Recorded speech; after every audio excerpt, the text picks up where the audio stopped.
zibwa. Abasuubuzi bano bagamba nti kino kyavudde ku musolo ogwagerekeddwa ku maliba gano naddala agafuluma ebweru w'eggwanga. Abakinjaji mu Lufula ya Old Port Bell batubidde n'amaliba g'ente, embuzi n'endiga ng'entabwe eva ku babadde bagasuubula okugabaziririra. Abasuubuzi bano nga bakulembeddwa ssentebe waabwe Mulo Abdunol bagamba nti akatale k'amaliba kagudde nnyo ekibaviiriddeko okutandika okudondolwa so nga babadde nga bagatunda ku bbeeyi ya waggulu ebweru w'eggwanga. Batuna kampuni essuka 20 nga zigula amaliba n'ensaawa yayo twasigaza abantu 2 abagula amaliba. Tuli mu kunyigirizibwa amaliba gaffe tugatwala abatuna famire zaffe abantu bangi nnyo abatuluyita amaliba abalya ku maliba gano. Famire zaffe zigenda kubonaabona tulime kitugenda kukola essaawa ya leero. President Museveni yavayo n'agamba nti okusubulagana mu East African countries zonna tukolagana naye twebuunya eddiba e Rwanda ya ssente nnyingi, e Tanzania ya ssente nnyingi, twebuuza lwaki. Beni Serugo agamba nti gye buvuddeko babadde batunda amaliba agabalirirwamu obukadde 15 buli lunaku naye kati basobeddwa oluvannyuma lw'abagasuubula okugabagobya. Ente yimirizaawo omuntu okuva ku mulunzi paka ku muli kati mubanga abagamba nti ensi yaffe tugiveemu tudduke buddusi. Ensi endala ezituliraanye zonna zonna amaliba ga bbeeyi lwaki e Uganda gaba ga layisi nga tegalina na katale ng'essaawa zino twagala kusuula masuule. Era kati essaawa zino gano amaliba agali wano gonna gakusuulibwa tegalina we galaga kuba factory zonna zaagagobye. Akulira abakyala mu Lufula eno Hawa Mukandoli agamba nti ente zisuubulwa ku bbeeyi ku faamu ennyama n'etunda layisi naye ate amaliba agabadde gabakuba ebiraka nago kati gagudde ebbeeyi. Nga tugigula eyinza okuba mu mutwalo ogumwaka ate wano bw'ojja ogisuubuza ng'eri mu kumulukulu owulira eddiba wuli eribadde liyamba omusuubuzi w'ente ng'ali mujjayefu. Tusaba pulezidenti otuyambe n'ab'ebitiibwa byonna mutuyambe amaliba muto obutale buli musuubuzi asobole okujja n'okusuubula amaliba. Pulezidenti Museveni kyekiseera oveeyo ojja oyamba omuntu wa wansi nga bwe wasuubiza abasuubuzi b'ente n'otugamba tetugenda kuddayo kukaaba tugenda kuddayo kufuna bintu byonna by'amaliba nga biva China. Nyombi Kenneth yakusakidde ekkulire lino. Ssaabasumba w'essaza ekkulu erya Kampala Paul Simwogerere ajjukiza abazadde bulijjo okussa omulaka ku ngeri gye bakuzaamu abaana baabwe ng'emu ku ngeri y'okulwanyisa ebikolwa ebyekko ebyeyongedde mu ggwanga lyattu ensangi zino. Bino nno bibadde mu bubaka bwatise Musinya John Baptist Sebayiga wabadde ku mukolo abakristu b'ekisomesa kya St. John Baptist Kisugu kwe bajaguliza olunaku olw'ekifo ekyo. Omusasi waffe n'ebisingawo. Ssaabasumba w'essaza ekkulu erya Kampala Paul Semwogerere ajjukiza abazadde okussa omulaka ku nkuza y'abaana ng'emu ku ngeri ey'okulwanyisa ebikolwa ebyekko ebisusse mu ggwanga. Bibadde mu bubaka bwatise Musinyoli John Baptist Sebayiga ku mukolo abakristo ab'ekisomesa ekya St. John Baptist Kisugu kwe bajaguliza olunaku lw'ekifo.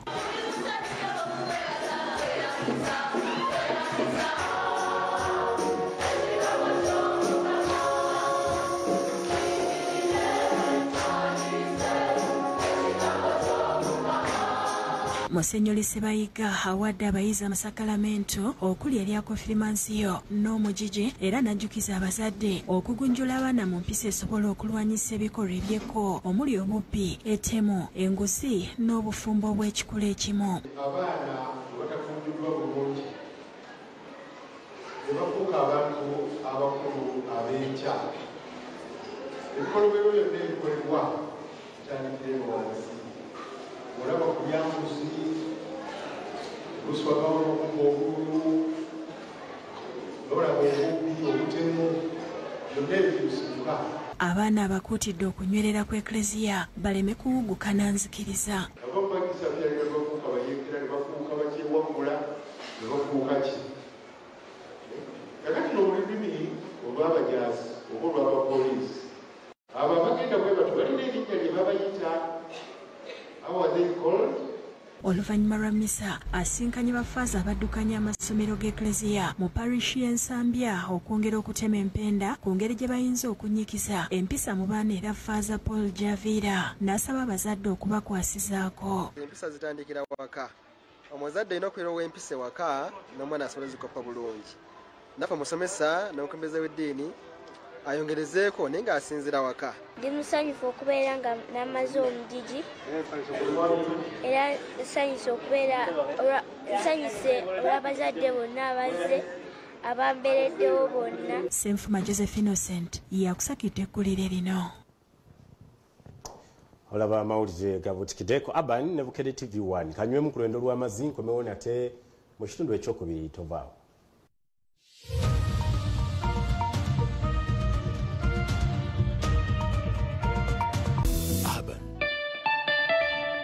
Mu kukungubagira omugagga w'omu Kampala Apollo Nyegamehe ava mu bulamu bw'ensi gye buvuddeko mu kabenje. Okukungubaga kuli mu maka ge erubo. Abakungubazi bakyagenda maaso n'okutuuka maka g'omugenzi Apollo Nyegamehe amanyiddwa ennyo nga Aponye erubowa mu divisioni ya Makindye Ssaabagabo okumukungubagira. Aponye yafudde mu kiro ekyakeeseza olunaku olw'eggulo mu kabenje akabadde ku kyalo Itojo mu disitulikiti ey'Entungamo. Mu bagenze maka go olwaleero mwe muli babadde akola nabo mu mirimu egitali gimu naddala ogw'okusuubula emmere. Retired Lieutenant Fred Senoga ngono yayita mikono gy'omugenzi Aponye amwogeddeko nga abadde ayagaliza buli omu era nti abadde mpagiruwaga mu kulambika ebyobusuubuzi. Nga ye muntu atalina bukuusa mu buli kyakola, ye muntu atalina ttima eri omuntu ayagala okuvaayo, ye muntu ayagaliza, ye muntu akuuma ekigambo kye. Nze okutuuka ku sayizi eno kati bwenti Senoga si bwe nali naye Apollo. Agamba ekimulumye kwe kuba nti afudde tannaba kumusiima olw'ebyo bye yamukolera. Kinnumye nnyo nti mbadde naakatandika okuvaayo, ye muntu annambudde mu nnimiro zange. Asabye abakozi n'abaana b'omugenzi okukolera awamu okulaba nga bakuuma omukololo gw'alese. Ebintu byaponye nga bwe bisigadde tusaba at least wagondibwewo komiti esobola okuddukanya ebintu byaponye. Erinnya lya Aponye lireme kkoma ku kumuziika ku Lwokusatu, lisigalewo nga litambula. Ye Ssebakigga Nicholas Agaba ng'ono abadde nfanfe w'omugenzi ategeezezza nti amawulire g'okufa kwa Aponye gamukubye wala kubanga abadde yakamala okumusisinkana ku Lwokusatu lwa wiiki eno. On Wednesday, we had lunch together, but I didn't know that he was traveling to Kampala the following day. Ayogedde ku nkolagana ye n'omugenzi era nti abadde musajja mukozi omwetoowaze. He was generally a self-made man. Self-made man. Simple, calm, very approachable. Abalala okuli Yosamu Mayambala balaze okunyolwa olw'okuviibwako omuntu gwe bagambye nti abadde kyakulabirako. Kuba abadde mu myaka mito naye nga byakoze ebiyitirivu nnyo okusingira ddala emyaka gye. So abadde kyakulabirako gye tuli nga mukozi teyeebalira. Wilbrod Atwebembeire alambuludde ku nkyukakyuka ezikoleddwa mu nteekateeka ez'okukungubagira omugenzi okutuukira ddala lw'anaaziikibwa ku Lwokusatu lwa wiiki ejja. Agamba nti mu kiseera kino abaana b'omugenzi batandise okutuuka era ng'omubiri gwe gwakutwalibwa maka ge Rubowa olw'eggulo lwaleero era wategekeddwawo okusaba n'okusiima emirimu omugenzi gy'akoze. Mu kyaki ku Mande Rubaga Cathedral tujja kugendayo sawa 3 za kumacha. Programu enkya ku Sunday omubiri gw'omugenzi gujja kuleetebwa mu maka ge wano Rubowa sawa 9. Sawa 10 we tugenda okutandikawo visual vigil. Lisan Mutyaba yakusakidde eggulire lino. Webalire ddala Disan Mutyaba n'ensonga eyo bwe tweyongerayo mu kaweefube w'okusitula embeera z'abantu naddala abawangalira. Gavumenti yakuyambibwako ekitongole ky'obwannakyewa ekya UNDP. Bino byanjiddwa Minisita Ombeezi w'amayumba Pasis Namuganza bw'abadde aggulawo olukuŋŋaana lw'okutema empenda okulaba nga bamalawo ekizibu kino ku Protea Hotel mu Kampala. Twagala okulaba nti tuzimbira abantu amayumba amalungi abali mu bitundu eby'omukote. Twagala kulaba nti Islam zino zikyuka era nga bwe tuba tuzimbye abantu ababaddemu bakuganyibwa bakubeera ku mazzi. Luno lwetabiddwamu aba Buganda Land Board akulira emirimu mu kitongole kya KCCA, Dorothy Kisaka akulira ekitongole kya United Nations Development Program, Elsa Tafwa, abantu okuva mu bitundu bino n'abalala. Minisita Namuganza ategeezezza nti gavumenti teri ku mulamwa gwa kugoba bantu wabula yagala okulaba nga bafuna obuweereza obulungi okusobola okweyagalira mu nsi yaabwe. Agamba abantu bakupangisa amayumba gano ku nsimbi ensaamusaamu ate gamale gafuuke gaabwe olwo ebizibu ng'endwadde n'ebirala ebiva ku bukyafu byakwongera okukendeera. Tukizaganyisa okupatanalinga okuba tusimba amayumba agagenda okubeera mu categories nyingi. Tugenda kubeeramu amayumba getuli mu kuyita rent to own, gano ge mayumba getugenda okusimba omuntu apangisa ennyumba eyo myaka 10-15 olaba bapangisa rent naye nga sente ezo myaka ezo zirigwayo oba 10-15 sizala tuba tutegeraganye ennyumba efuuka yaabwe. Yakulira emirimu mu kitongole kya KCCA, Dorothy Saka asabye abantu bano okukwataganira wamu okumalawo ekizibu ky'enzigota mu Kampala n'emiriraano. Amayumba gaffe n'engeri gye tubeeramu mu kibuga toyinza kikolanga bw'omu nti KCCA ffekka tulina okulaba ntukolagana n'abo ababeerayo bennyini n'ebitongole ebirala, integrated approach n'ebitongole ebirala ebituwa resources. Bagoberera amateeka g'okufuba okulaba nti bafuna biwandiiko ebituufu n'okukola kyekibasuubirwamu. Kino essira liteereddwa ku Kampala naye kitwalira mu Uganda yonna olaba nti tukyusa ku mbeera z'abantu ababeera mu bigote. Settlements, there are a lot of issues to do with unemployment, to do with inadequate physical planning. That has also implications for what happens there, whether it's on poverty issues, whether it's on crime, whether it's on gender-based violence. Mu buufu obwo abakuuma ekkomero ly'abaana erya Naguru Remand Home bennyamivu olw'abantu ababoola abaana bano wadde nga babeera babajjeerezeddwa mu kkooti. Okwogera bino babadde bakyaliddwa bannalotale aba Apakololo nga bakulembeddwa mu District Governor Edward Kakembo Nsubuga okutandika enkola y'okusitula abaana abalinzi nga bw'annyonnyola. Tufa ku baana abalinzi tusobole okubabuulirira kubanga ani anaakola abakozesa. Ate waliwo ekizibu ekirala kiva ku bamaama. Bamaama bafa nnyo ku baana abawala ne babalabirira mbu babategekera bufumbo naye bamaama mbabuuza ani anaawasa bawala bammwe nga balinzi bafuddeeko. Babawadde enkoko 5 okutandikirako ne babatirawo n'akatale kaazo nga Jennifer Mirembe Sensuwa akuliddemu enteekateeka eno bw'annyonnyola. Kubayigiriza emirimu egy'emikono nga okulima, nga okulunda, nga okuteekerateekera oba oliawo kyewandiise okufumba kukare mu mawoteeri. Fuddeko nnyo n'abazadde okusinga tetuliyo bannange. Abazadde okuba nti tulabirira abaana tukisudde ebbali. Abaana baba house girl, abaana baba TV, abazadde tetuliyo. Kyova olaba nti abaana bazza emisango kubanga bali awo bokka na bokka. Julius Kigulie yakusakidde eggulire lino. Webali ddala Julius Kiguli. Bwetweyongerayo Agabuutikidde amalala omuwabuzi wa President ku nsonga z'ebyobusuubuzi Odrek Lwabuugo akubiriza abalimi bulijjo okwegattiranga mu bibiina kibayambe okukola obulungi ebintu ebiri ku mutindo ate era n'okweza obungi bw'ebyamaguzi naddala ebiba byetaagibwa ku katale k'ensi yonna. Okwogera bino abadde asisinkanya abakulembeze ku mitendera egy'enjawulo mu bitundu by'Ettororo. Abakulembeze n'abalimi abasomeseddwa okwongera omutindo ku birime bavudde mu bitundu bya Bukedde okuli Tororo, Busia, Butaleja, Budaka, Palisa n'awalala. Nelson Tuguma okuva mu Coffee Investment Consortium abalaze obukolo obw'okugatta omutindo ku birimibwa ng'emu ku ngeri y'okugaziya akatale. $800 million. Why America makes that money in a single day by drinking the coffee. For us, we take the whole year, for which America does it in one day and does not produce. If my brother will agree with me, I want to convince the president so that the headquarters of East Africa comes to Toronto. And that is a very big market. Now, upgrading of our airspeed must start. Odrick Rabogo nga ye muwabuzi wa President ku butale agamba nti akatale kanene akalindiridde ebirime bya Uganda omuli emmwanyi ebibala n'ebirala kyokka nga tusobola kukamatiza nga tweteeseteese. Market a stone throw away in Kenya, you have a market of Uganda and East Africa. If you speak of water, if you speak of natural resources, if you speak of young people, talent, capacity is there. What we are lacking is the retooling, the rethinking of things, what they have coined mindset change. For me, I call it culture change, because culture is what you do every day, you get same results, but you keep doing it because you found someone doing it.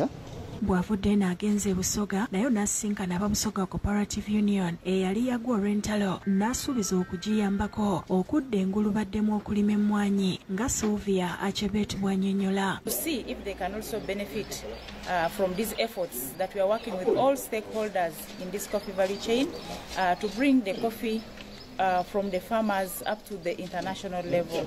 David Sekayombya yakusakidde ekkulire lino. Olaba amawulire Agabuutikidde ku Urban ne Bukedde TV1 kampumulemu nkomewo n'ekitundu ekyokusatu ekinaasembayo mwe mulina akanyumiro kafe ak'ensi 5 tokasubwa.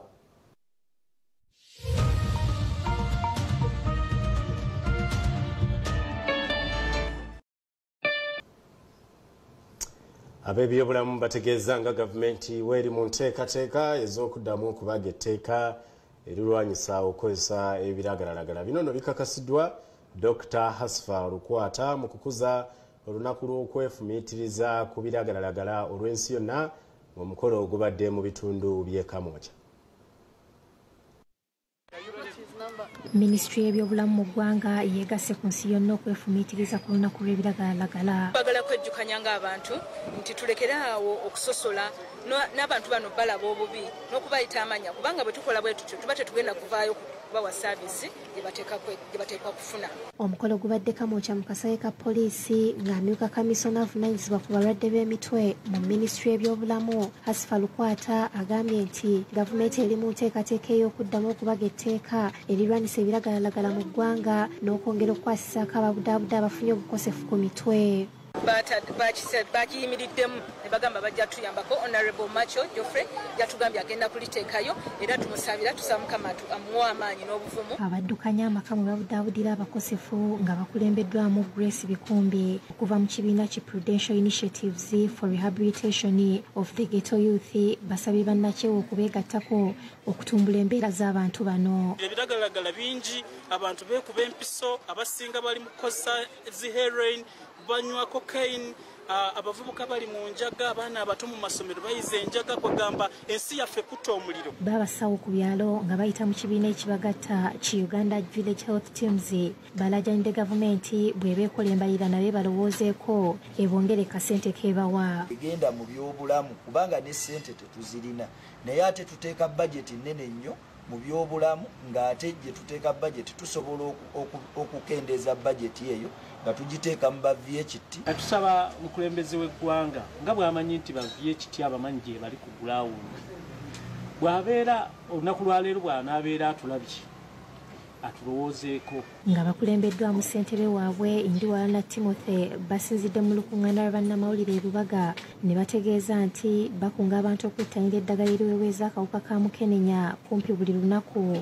Abakyala b'embuto okwettanira okunywa eddagala nga ne mu biseera bya COVID bakola omulimu gw'amaanyi nga baagala abateeke ku musaala gwa $30 omwezi. Kali kasiimo funa omutwalo ogwo naye ng'essuwaani emmere egula $50,000 ebikozesebwa ogenda okulaba nga VHT talina wakola ki naye ng'ate alina okubeera mu community okukola ki okukola.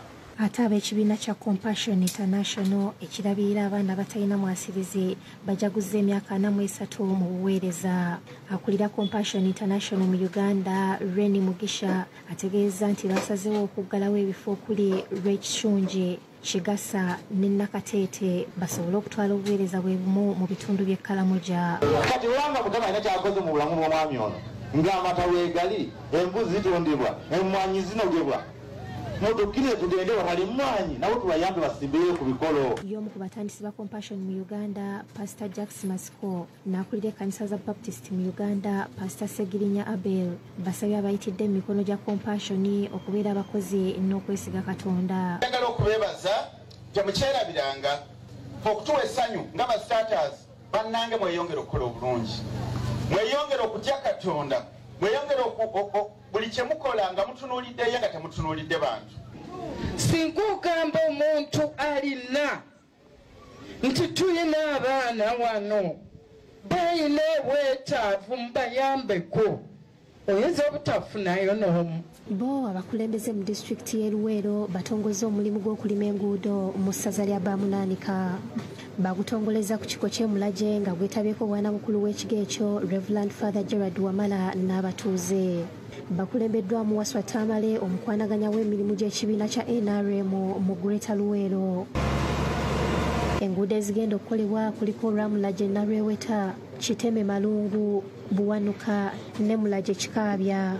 Waswanga yakiikiridde minisita w'ebyenjigiriza eby'amatendekero aga waggulu Dr. Jesse Muyingo asabye abantu okwaniriza enkulaakulana. Tebazirima kuddusiza pikipiki nga tolina kyoweeseeko. Bwaba balimye oluguudo kitegeeza kuyingiza ki sente. Minisita Muyinga awaddeyo ensimbi obukadde 9 zikozesebwe mu kugula amafuta ga tractor ng'omuyambi we Tamala zikwasiza ssentebe w'e Bamunaanika Stephen Sebide.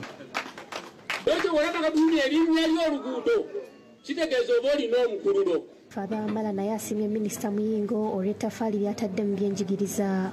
Ligase gyalekoze ennene ate nga si wano wokka era nga kizibu nnyo okujja Dr. Muyingo Jesse mu nkulaakulana y'e Bamunaanika. Bo aba minisitule y'ekikula ky'abantu ab'ebyenjigiriza ko n'ebitongole ebirwanirira eddembe ly'obuntu baagala gavumenti eteeka amaanyi ku basajja abeegaana abaana mu kifo ky'okutunuulira okukebeza endagabutonde. Mondo Kyateeka nga yamyuka kamisona w'ensonga z'abavubuka mu minisitule y'ekikula ky'abantu yennyamidde olw'abasajja abalinga abaagala okusulawo obuvunaanyizibwa bwabwe nga beekwasa ebya DNA.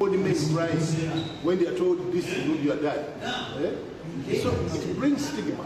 Yokulaba mwana kuwala tumukumya kusoma. Yagamba simumanyi sisinze yakolagana naye yekuzeka abo twandu banoonyeza.